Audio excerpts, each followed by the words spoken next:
กลมวัดปักดังเจริญตำบลดอยหล่ออำเภอดอยหล่อจังหวัดเชียงใหม่เป็นผู้ดำเนินรายการห้องกันลุกปลุกกันตื่นเป็นประจำกูเจ้าเจ้านี้ก็เหมือนเดิมได้มาปะมาพบญาติโยมท่านทั้งหลายณสถานีวิทยุแห่งนี้ขอขอบคุณอนุโมทนาบุญกับผู้อำนวยการดีเจเจ้าหน้าที่ฝ่ายเทคนิคทุกคลื่นทุกที่ทุกแห่งที่เปิ่นได้เกาะสัญญาณเชื่อมสัญญาณเอารายการนี้ไปสู่ผู้ฟังทางบ้านรายการที่ท่านผู้ฟังได้รับฟังจบไปเมื่อตะกี้นี้นั่นเป็นรายการมรดกธรรมล้านนาตั้งแต่เวลาตีสามครึ่งจนถึงเวลาตีห้าในสถานีวิทยุวัดฝายหิน104.5แล้วก็สถานีวิทยุเมืองฝาง100.25ตลอดจนถึงสถานีวิทยุคลื่นต่างๆที่เปิ่นรับสัญญาณช่วงเจ้าตีสามเป็นต้นมาณเวลานี้เวลาตีห้าเป็นต้นไปก็มีแถมหลายคลื่นหลายสถานีที่รับสัญญาณเอารายการนี้ไปสู่ผู้ฟังทางบ้านก็ขออนุโมทนาบุญด้วยมาปะกันแล้วบ่เฮอได้ขาดแคลวเสียเวลาเจ้านี้จะได้นำเสนอเรื่องราวเรื่องกิเลสญาติโยมท่านทั้งหลายกิเลสกรรมที่เฮาปะนักที่สุดในต่างพระศาสนาบ่ว่าจะเป็นคำสอนบ่ว่าจะเป็นบทประพันธ์วรรณกรรมแม้แต่ชาดกเป็นสำนวนทางศาสนาบ่ว่าจะเป็นสำนวนการสำนวนการเขียนคือคำว่าธรรมะคำหนึ่งกับคำว่ากิเลสแถมคำหนึ่งถ้าเราฟังเทศน์ฟังธรรมก็ดูเหมือนจะมีคำนี้อยู่เหมือนถึงสองกันบ่ว่าเรื่องจะเทศน์อันใดในสองคำนี้ธรรมะได้อธิบายมาแล้วญาติโยมได้ฟังครูบาอาจารย์ได้ฟังพระเจ้าพระสงฆ์หลายตนหลายองค์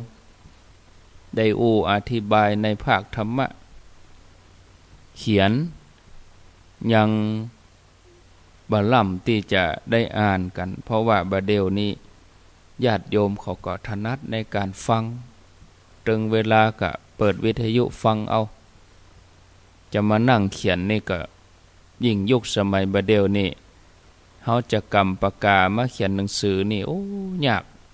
บาเดวนี้ใจเทคโนโลยีพิมพ์เอาเนาะญาติโยม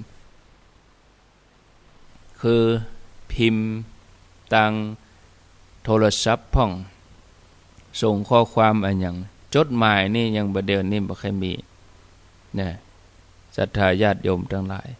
ก็เลยมาฟังกันเอาเนาะจะมาอ่านหนังสือนี่มันก็ยากก่อนอื่นขอให้กึดถึงเรื่องตัวเก่าเฮากุคนฟังกันง่ายๆก็คือว่านึกถึงตัวเองตัวเฮานี่ญาติโยมทั้งหลายส่วนสำคัญนี่มีส่วนประกอบอยู่สองส่วนคือกายกับจิตเรื่องนี้ญาติโยมทั้งหลายผ่านแล้วก็ผ่านเลยเนาะเฮาฟังกันมานักแล้วเฮาก็คงจะอธิบายให้มันซ้ำกายกับจิตรวมกันเป็นคนกายกับจิตบวกกันเท่ากับคนคำว่าคนฉะนั้นเกิดมาเป็นคนแล้วก็มีกายกับจิตจะดีจะชั่วก็อยู่ตรงเนี้ยญาติโยมอยู่ที่กายอยู่ที่จิต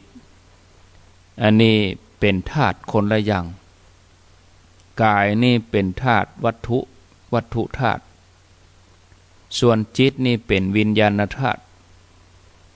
แต่ก็มีความเป็นไปคล้ายๆกันกายเจริญเติบโตได้จิตก็เจริญขึ้นได้เหมือนกันกายนี่เสื่อมโทรม จิตก็เสื่อมโทรมได้เหมือนกันญาติโยมกึดถึงความเสื่อมโทรมของร่างกายเสียก่อนที่เราจะไปโยงถึงความเสื่อมโทรมตั้งใจเป็นที่ฮู้กันว่าโรคเป็นอันตรายของร่างกายบ่ว่าจะเป็นโรคอะไรอย่างเพราะเป็นสิ่งที่ย่างให้ร่างกายของเฮานั้นเสื่อมไปทรุดโทรมไปผอมไปอ่อนโรยแรงไป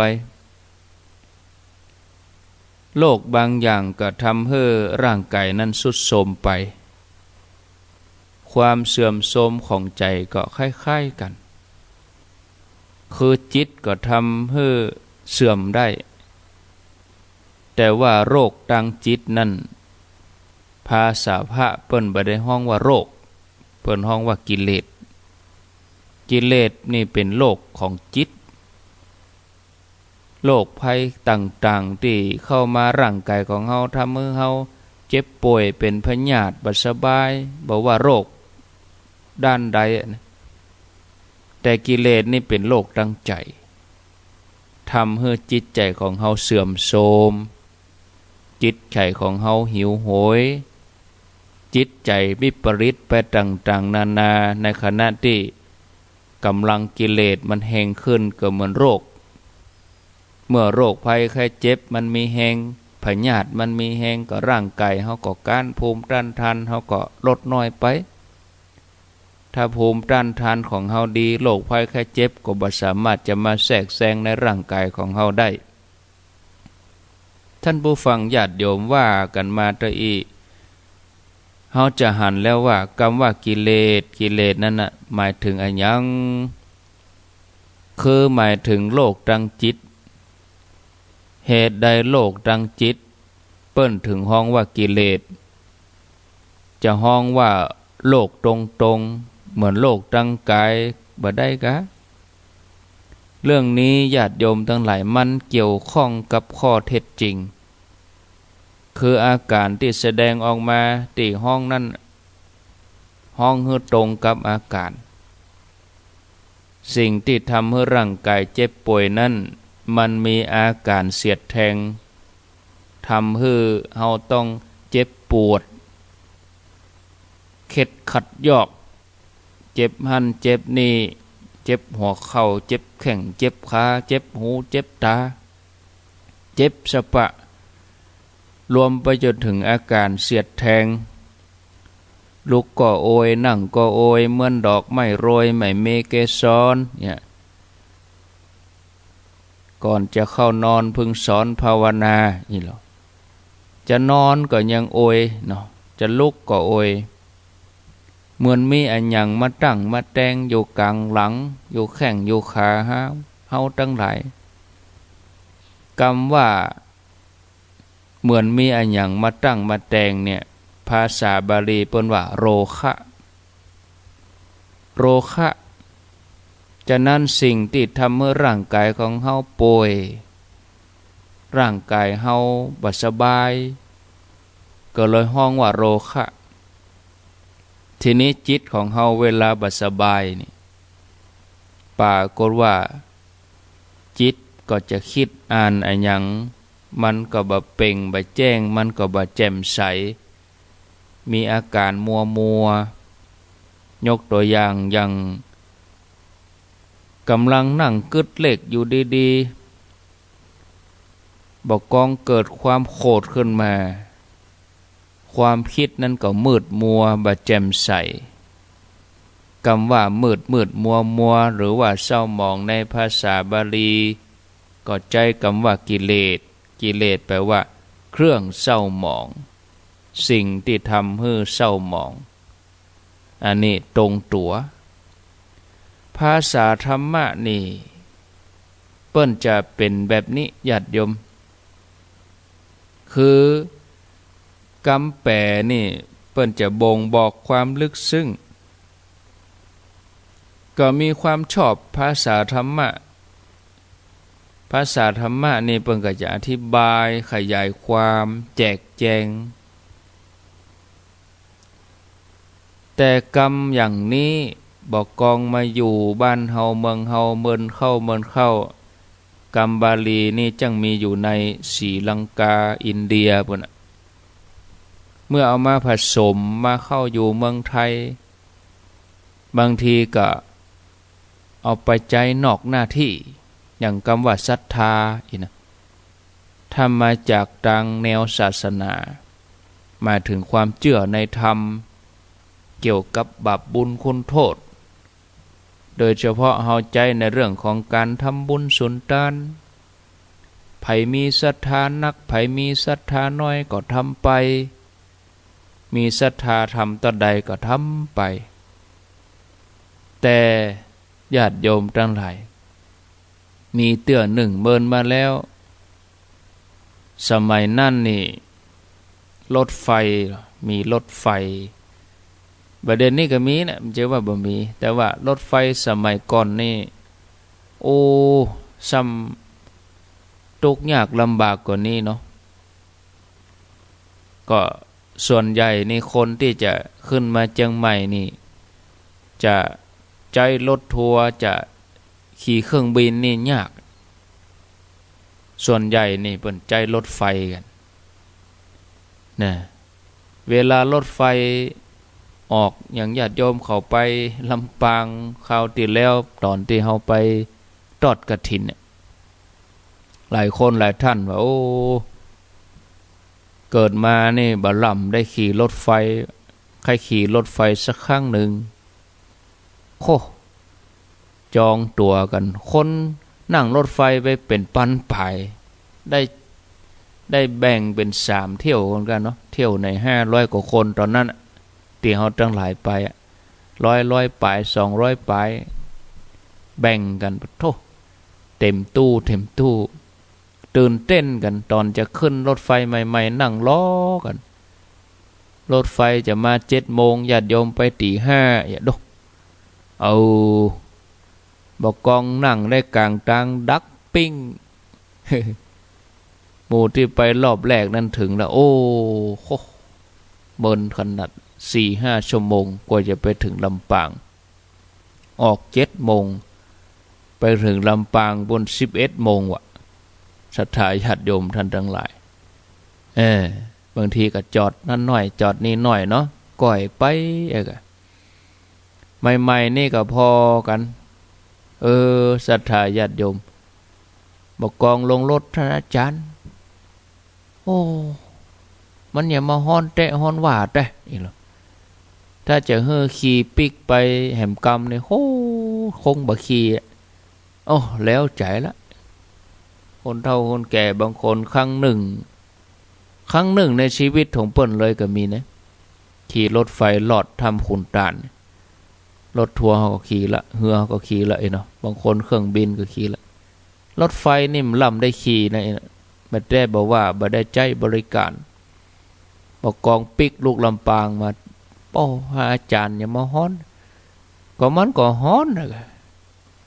ชื่อเพิ่นก็จึงบอกว่ารถไฟไม่ใช่รถน้ำเลยศรัทธาใครหัวมันก็เต้เนาะญาติโยมมันก็รถไฟมันก็ฮ้อนกับปะเท่ายังแคว้นนะตอนนั้นเราไปช่วงกฐินนี่มันเป็นหน้าหนาวนะถ้าไปหมอกเดือน7 เดือน 8นี่จะหมอกใดแล้วคนที่เปิ้นสัญจรไปมาเนี่ยศรัทธาญาติโยมท่านทั้งหลายโอ้เปิ้นก็เดินทางกันเกือบทุกวันบ่มีวิตกกังวลอะไรอย่างศรัทธาญาติโยมทั้งหลายอู้ไปถึงเรื่องรถไฟก็มาอู้ถึงเรื่องใจเฮานี่กะนะกิเลสก็เหมือนไฟอีกว่าโทสะคิโมหะคิโลภะคิโลภโคตรลงไฟคือโทสะไฟคือความโลภไฟคือความหลงทะเลทลายออกไปก็ขอโทษด้วยนะศรัทธาญาติโยมเพราะว่านึกใจได้เรื่องสำนวนธรรมะนั้นญาติโยมทั้งหลายไปมาก็จึงมีเรื่องราวมามาจานักมากมายเฮาวกเข้าหาเรื่องโลกจิตโลกทางจิตนี่โลกทางกายนี่เฮามาอธิบายกันนักเนาะ ญาติโยมก็พอจะฮู้อยู่ได้ว่าแล้วว่ากายมีโรคใจก็มีโรคกายทรุดโทรมใจก็ทรุดโทรมกายเสื่อมใจก็เสื่อมนะก็คือมีเรื่องที่จะต้องเจ็บป่วยเหมือนกันเอาจะฮู้ว่าตัวมีโรคก็ต้องสังเกตอาการผิดปกติของร่างกายเฮานี้โรคอาการตั้งกายนี่เคยได้ยินหมู่บรรดาหมอทั้งหลายโดยเฉพาะแพทย์แผนโบราณเปิ้นว่าโรคร่างกายมีอยู่7อาการ7อาการ7อย่าง1เจ็บ2ปวด3แสบ4ร้อน5เย็น6คัน7มันจะชาหรอกเนี่ย7อย่างนี้นอกจากนี้ก็มีอาการที่มาผสมเข้าหากันมีอาการเจ็บตัวปวดตัวเอามารวมกันเปิ้นก็เลยฮ้องว่าเจ็บปวดถ้าถึงเจ็บถึงคันผสมกันเฮาก็ว่าเจ็บคันบางทีผสมกันถึง3อย่างปวดแสบร้อนเฮาก็กันว่าปวดแสบปวดร้อนเนี่ยเปิ้นว่ากันอย่างอี้ก็เข้าท่าดีเหมือนกันเนาะนะทีนี้เฮามาย้อนถึงโรคทางใจโรคทางจิตของเฮาถ้าว่าโดนโลกเข้ามาแทรกแซงคือโดนกิเลสเล่นงานมีอยู่3อย่างมีอาการอยู่3อย่างอาการตั้งกายนี่มี7อย่าง7อย่างก็อย่างที่บอกญาติโยมตะกี้1เจ็บ2ปวด3แสบ4ร้อน5เย็น6คัน7ชาประเด็นนี้บางคนก็เย็นตัวชาตัวเอามารวมกันว่าเย็นชาเนี่ยชาเย็น มันนำมาของกินเนาะเย็นชานี่ถ้าเป็นภาษาสำนวนกำอู้ก็หมายถึงเมินเฉยบ่ใส่ใจอย่างนี้แต่ถ้าเป็นโรคร่างกายก็คือมันหนาวมันเย็นแล้วก็จะมาเป็นเน็ตชาแหมยะอันนี้โรคร่างกายถ้าเป็นโรคทางจิตของเฮานี่ก็มีอาการอยู่3อย่างหิวร้อนมืดวะเปิ้นว่ามี3อย่างนี่วะท่านผู้ฟังหิวร้อนแล้วก็มืดเป็นอย่างไร3อย่างนี้เป็นอาการของโรคทางจิตถ้าไผรู้สึกว่าจิตมีอาการอย่างนี้ก็หู้ตัวเลยว่าโดนโลกกิเลสเล่นงานแล้วก็จะอธิบายต่อไปในขั้นนี้ก็รับทราบไว้ขั้นที่1ก่อนว่าตัวเฮานี้ญาติโยมทั้งหลายมีสิ่งอยู่2สิ่งก็คือกายกับจิตแต่ละอย่างก็มีโรคมาเป็นเครื่องบั่นทอนอาการเจ็บป่วยได้ร่างกายนั่นตามปกติป่วยอยู่ที่บ้านก็ไปรักษาโรงยุกโรงยาเข้าหาหมอถ้าบ่หายแต่ว่าก็เข้าวัดเปิ่งครูบาอาจารย์พระเจ้าประสงค์ส่วนจิตของเฮาป่วยอยู่บ้านเหมือนกันแล้วก็เข้าไปรักษาในวัดนะศรัทธาญาติโยมถ้ารักษายังได้บ่หายก็ปะเข้าคุกเข้าตารางพุ่นน่ะศรัทธาญาติโยมท่านทั้งหลายวันพวกเขาก็มาว่าต่อเนาะท่านผู้ฟังพอเวลาแล้วก็จะตี5 กึ่งแล้วหลายท่านก็กำลังลุกมานี่ก็มีหลายท่านก็ตื่นมาฟังกันตั้งแต่จะเจ้าละนะก็ต้องขออนุโมทนาบุญที่ติดตามรับฟังกันเนาะเอาละญาติโยมต่อไปนี้ก็จะได้เจริญปอนเจิญคือญาติโยมมาร่วมงานบุญงานกุศลขอได้ประชาสัมพันธ์ข่าวสารงานบุญเหี่ยสักเล็กน้อยข่าวสารงานบุญที่จะเกิดขึ้นกับในวันพุธนี้เนอะญาติโยม วันผูกนี้วันนี้วันที่25วันผูกวันที่26ก็ขอเชิญชวนศรัทธาญาติโยมท่านทั้งหลายมาร่วมงานยกยอดชัดเจดีย์ชเวดากองจำลองที่วัดดอนจันทน์ตำบลเวียงกะหลงอำเภอเวียงป่าเป้าจังหวัดเชียงรายในวันผูกนี้แล้ววันนี้ก็เกียมสถานที่กันแถมเกือบวันค่ำแต่ว่าก็วันค่ำพดไปแผ่วคืนหุ่งแต่คืนนี้แล้วก็พอ11 โมงเที่ยงคืนแล้วก็ศรัทธาเขามาช่วยกันหมู่ที่เปิ่นมาซ้อมฟ้อนก็ซ้อมไปมีฟ้อนหลายอย่างวะเขาก็ตั้งใจทำกันดีก็วันนี้แถมวันเนาะแล้ววันนี้ก็ทราบข่าวว่าหลายคณะหลายท่านก็จะเดินทางล่วงหน้ามาก่อนบางท่านเปิ้นจะไปเอี่ยวเจียงไฮ้เหี่ยก่อนแล้วก็ปิกมาแหว่นี่มาตอนอีกก็มีนะบางท่านก็จะมาแมลงบึดก็มี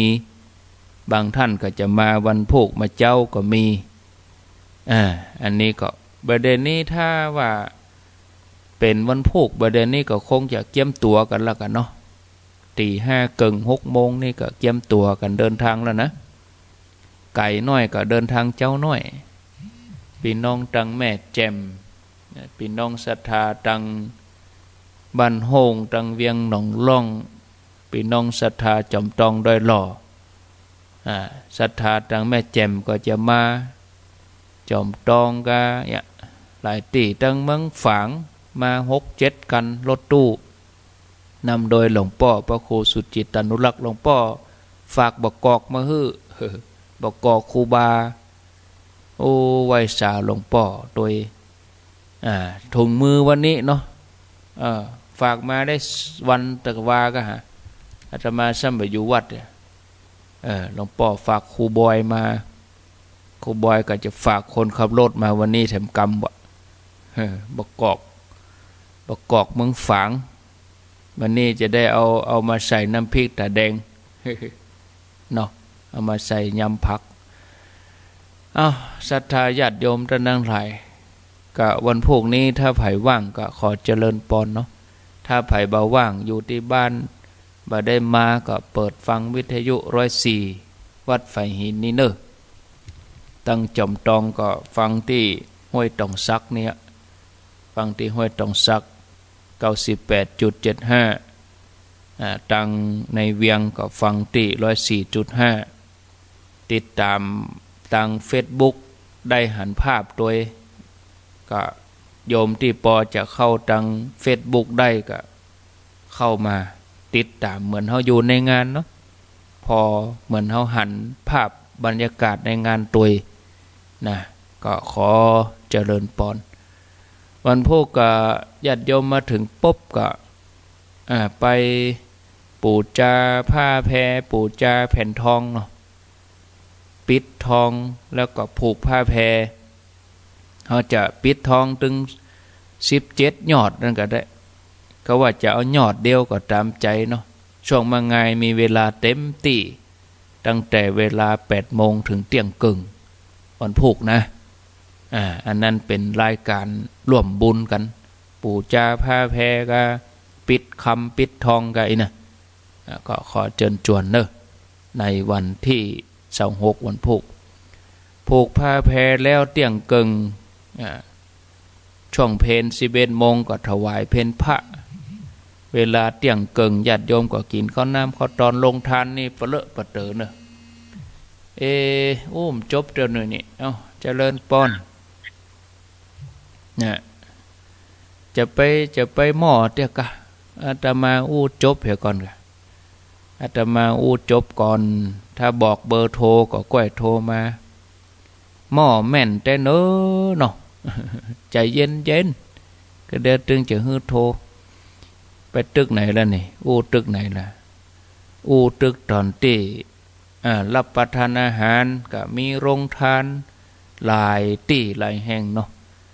ลงทานสันป่าตองลงทานเจียงใหม่ดอยหล่อลงทานสันทรายลงทานเมืองฝางว่าปะโตเปิ้นจะมาเปาะกันนี่กะลงทานหลายๆอย่างก้าเฮาเตียวจิมเนาะทัทธาญาติโยมลงทานนี่ก็ประมาณสัก60-70ลงทานนะประมาณ60ลงทานกระจายกันไปหน้าวัดข้างวัดในวัดลายกำแพงทั้งนอกลายกำแพงทั้งในกระจายกันลงทานนี่บ่ได้กระจุกอยู่ที่เดียวลงทานมีนักก็ที่จอดรถก็กว้างเนาะเอาไปจอดในโรงเรียนสนามโรงเรียนเพราะว่าโรงเรียนเพิ่นปิดเทอมจับพอดีห้องน้ำห้องท่าก็เข้าไปใจบริการในโรงห้ำโรงเรียนได้โรงเรียนก็อยู่หน้าวัดเนี่ยนะศรัทธาญาติโยมนะโรงเรียนก็อยู่หน้าวัดเนี่ยกินข้าวน้ำข้าวตอนเรียบร้อยเวลาเที่ยงเกิงบ่ายโมงก็ตั้งขบวนแห่ยอดชัดนี่อาตมาบอกให้เอาใส่รถอาตมาให้หามหมดเลย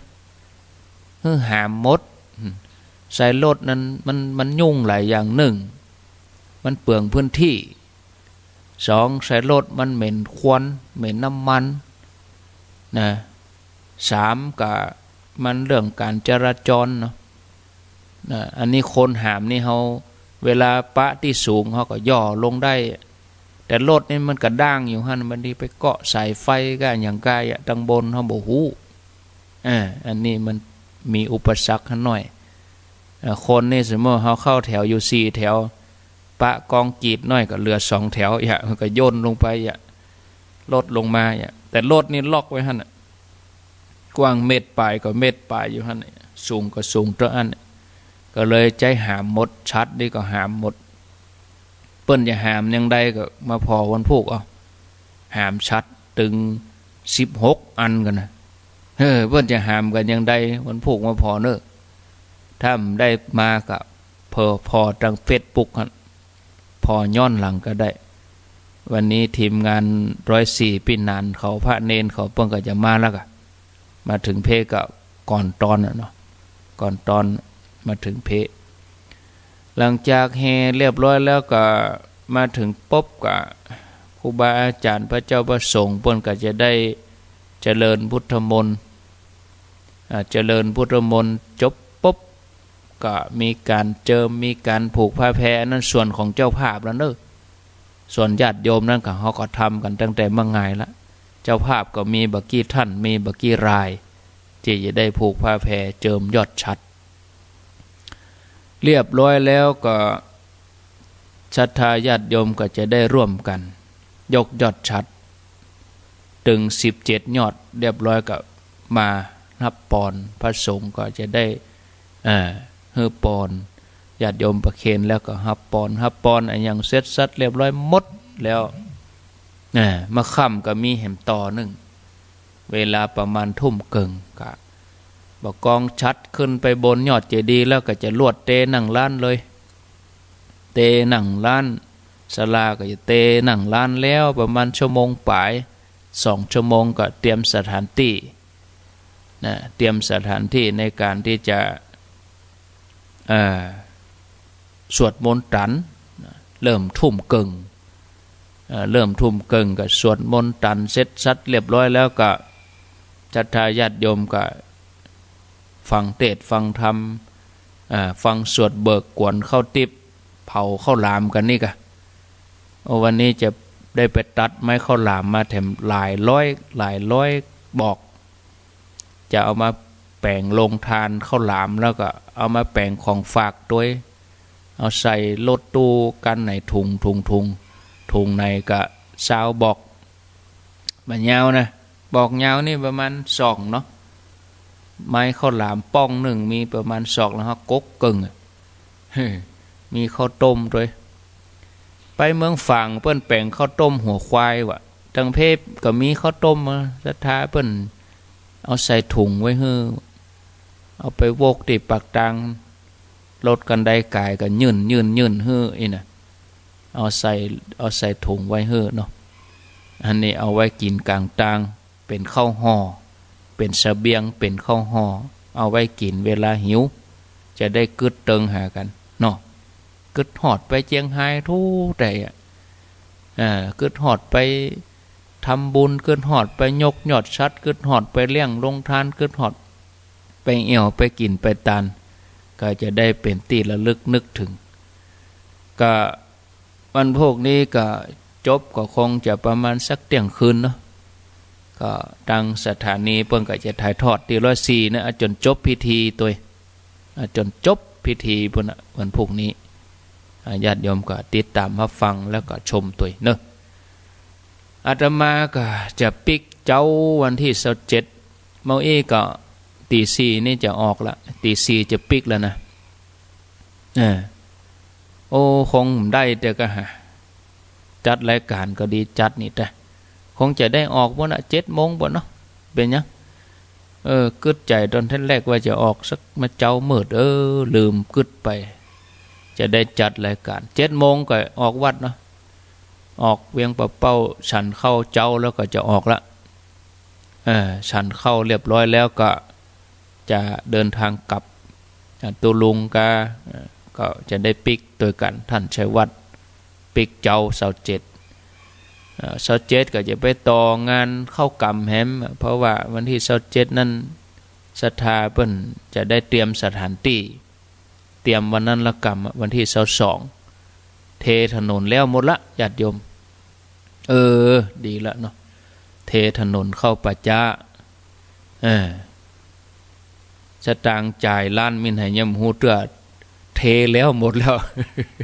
เอาบุญเป็นที่ตั้งเทหมดแล้วล่ะญาติโยมถนนเข้าปัจจะเข้ากรรมกันเข้ากรรมวันที่1ถึงวันที่6ธันวาเนี่ยถนนพอแล้วละเนาะเอาเข้ากรรมด้วยก้นเนาะ อาตมาคิดใจว่าช่วงเข้ากรรมก็จะเทไปนะแต่เอาไปเอามาก็ด้วยแรงศรัทธาของเจ้าบ้านเนาะเปิ้นก็ร่วมแรงแข่งขันช่วยกันเทจนแล้วเลยแล้วแต่ว่าวันซืนนี่ก็วันที่27ไปก็ถนนก็ได้ใจช่วงงานก็ได้ใจละถนนใหม่ถนนที่เทใหม่ก็เข้ากำทรายเอาเนาะ เป็นนอนทรายเอาทรายก้าถนนเสี่ยงอยู่เกือบ80 คิวกันถนนเส้นนั้นเข้าไปเหี่ยวก็เกมสถานที่วันที่27 27 28 29 30พร้อมก็วันที่1ก็คงบ่ได้จัดรายการให้เหมาะญาติโยมเด้อจะได้จัดก็27 28 29 30วันที่1ก็ได้ไปนอนไปเหี่ยวพุ่นละบัดแต้มว่านี่มีไผไปนอนนะแต่ขนาดเฮาเตียวกายเฮายังกลัวเนาะอันนี้พระเจ้าพระสงฆ์ครูบาอาจารย์เพิ่นจะได้ไปปฏิบัติธุดงคบัตรเข้ากรรมไปเหี่ยวในห้องโสสานกรรมโสสานกรรมญาติโยมจะไปเยี่ยมไปแอวหาก็ได้เสตือเมื่อวีเมื่อวันอาตมาอาจจะไปอยู่วัดถ้าไปอยู่วัดก็ไปอยู่ไปเหี่ยวพุ่นเนาะถ้าเป็นเมื่อคืนกับมาเจ้านี่อยู่ปุ่นตลอดเมื่อวันก็ได้แวบมาวัดพ่องเพราะว่าวัดก็กำลังมุงหลังคาศาลาออกกรรมวันที่6ก็ปีกมาวัดก็ลุยงานวัดตัวเก่าแถมตั้งแต่วันที่6ไปก็กลางเต้นกลางยังเนาะเพราะว่าจะยกยอดชัดศาลาวันที่11ธันวาออกกรรมปัจจะโสสานกรรมเข้ากรรมไปเหี่ยวบนห้องโสสานกรรมโสสาก็คือสุสานเอาอุเป็นโอเอาอุเป็นโอแปลงอุเป็นโอเป็นโสสานกรรมก็คือเข้ากรรมสุสานเข้ากรรมไปเหี่ยวนะออกวันที่6ญาติโยมอยู่ใกล้อยู่หิมจะไปใส่บาตรมาเจ้าก็ได้ฟังธรรมมาค่ำก็ได้เนอะหรือว่าไปเยี่ยมไปเอวไปพอมันเปิ้นเทถนนจะได้กะที่ปัจจะเปิ้นจะติดป้ายติดธงอยู่มันต้องเข้าไปวัดปัตตังเจริญนะเพราะว่าปัจจานั้นอยู่ฝั่งทิศตะวันตกไม่ใช่อยู่ฝั่งตังวัดถ้าญาติโยมลูกเวียงมาก็ต้องไปกลับรถยูเทิร์นเลยปัตตังเจริญไปหน่อยแล้วก็กลับรถมาอยู่ฝั่งซ้ายถ้าลูกจอมตองมานี่ก็ บกองไก่วัดสิริมังคลาจารย์แล้วก็ประมาณ500 เมตรก็แยกเข้าไปทางด้านทิศตะวันตกอันนั้นป่าช้าบ้านสิริมังคลาจารย์ก็แจ้งบอกไว้ก่อนที่แจ้งนี่คืออาจจะบ่ได้จัดรายการเต็มที่สม่ำเสมอต่อได้ก็แมลงมาอาจจะแวบมานั่งจัดรายการให้กำจัดรายการแล้วส่งน้ำแล้วก็เข้าไปเหี่ยวเนาะแมลงมาก็แวบมาจัดรายการค่ำมาเข้าไปเหี่ยวแต่แม่เจ้านี่คงจะบ่ได้จัดนะแม่เจ้าคงจะได้ฝากท่านชัยวัฒน์เพิ่นก็จะมาช่วยเมื่อคืนแล้วก็จะเฮือเปิ้นปิกไปนอนวัดเถียเพราะว่าเปิ้นจะต้องได้จัดรายการเมื่อเจ้าเปิ้นจัดรายการจบประมาณตี 5-6 โมงก็คงจะได้เอารถไปรับเปิ้นมาที่ประจาประกำเนี่ยที่สุสานประจาที่งานเข้ากรรมประมาณตี 5ก็ท่านชัยวัฒน์เปิ้นจัดรายการตี 3 ถึงตี 5 ตี 5นี่ก็จะต้องวางแผนก่อนจะให้ครูบาอาจารย์ตัวไหนรับผิดชอบไปก็เดี๋ยวจะวางแผนรายการเนี่ยมันกึดสะปะเหมือนกันนะศรัทธาเนาะมันไม่ใช่การเรื่องปูนก็ทรายนะในหัวนี่แต่ได้กึดสะปะจะต้องได้วางแผนอยู่จะให้ไผจัดแตนในวันที่1ถึงวันที่6เนี่ยแล้วจบวันที่6แล้วปุ๊บก็